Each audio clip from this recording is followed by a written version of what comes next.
Here's how you can fully AFK the Rat King known as Scurrius. The only requirements for this activity is the quest Desert Treasure to be able to use the Ancient Spellbook and 92 magic to cast Blood Barrage. However, this can be done at lower levels. However, Blood Blitz only requires level 80 magic and is somewhat of a decent alternative. This method can be extremely expensive, so you're going to need a lot of money. For the gear, I recommend using full Virtus. The armor has a set effect which increases the damage from ancient spells by 15% for the full set. It's currently worth just over 100 mil. The rest of the gear you should be focusing on DPS like an Occult Necklace and so on. For the inventory, you're just going to want some Prayer Potions or Prayer Regen Potions so you can camp protect from melee. If you can't afford Virtus, don't worry, instead you can switch to Blood Bark armor, which can be purchased off the Grand Exchange for around 500k. It has a really nice set effect. It increases healing from blood spells by 35%, which is huge for low level players.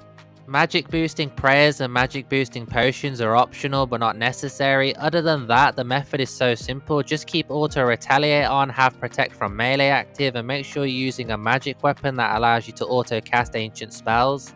A few examples would be a Master Wand, Kodai Wand, Nightmare Staff, and my personal favourite, a Dragon Hunter Wand. Now, the Dragon Hunter Wand gives a 10% magic strength bonus and only costs around 6 mil, which is a bargain.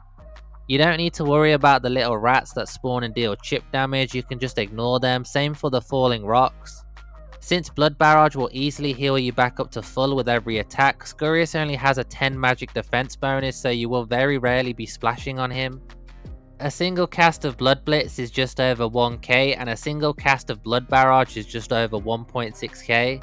In terms of loot, the average kill is worth around 9.4k, so at least that will pay for some of your prayer potions. In terms of uniques, you can get Scurrius Spines, which are 1 out of 33. They can be used to make rat bone weapons, or you can exchange them with a historian who's outside of the boss room for some XP. You can get 5k XP in either attack, strength, defense, HP, ranged, magic, or 3.5k XP in prayer. Apart from that, there's a 1 out of 3000 chance of receiving the Scurrius pet, and there's also a 1 out of 25 chance of receiving medium clue scrolls. Also, if you're a low level player, you can use a super magic potion to boost your level, so you can cast Blood Blitz or Barrage. The boost scales with your current level. For example, from 14 to 19 magic, you will get a 7 boost. From level 74 to 79, you will get a 16 boost. So this can easily be done at level 80 magic or even lower depending on which spell you are casting. Now, you're probably thinking, what about melee and a Blood Fury or even Guffins? Sadly, even Guffins with a Blood Fury doesn't 100% work. I can do like 3 to 5 kills with no issues, then other times I'm down to 30 HP and once I even died. So Guffins and a Blood Fury is like semi-AFK. It really depends on your RNG and how many Falling Rocks end up hitting you. Also, if you try this with Bandos or Torva with a Blood Fury, you will again run into the same issue. You know what to do next. Like the video, subscribe to the channel, leave a wonderful comment down below. Thanks for watching, take care, bye.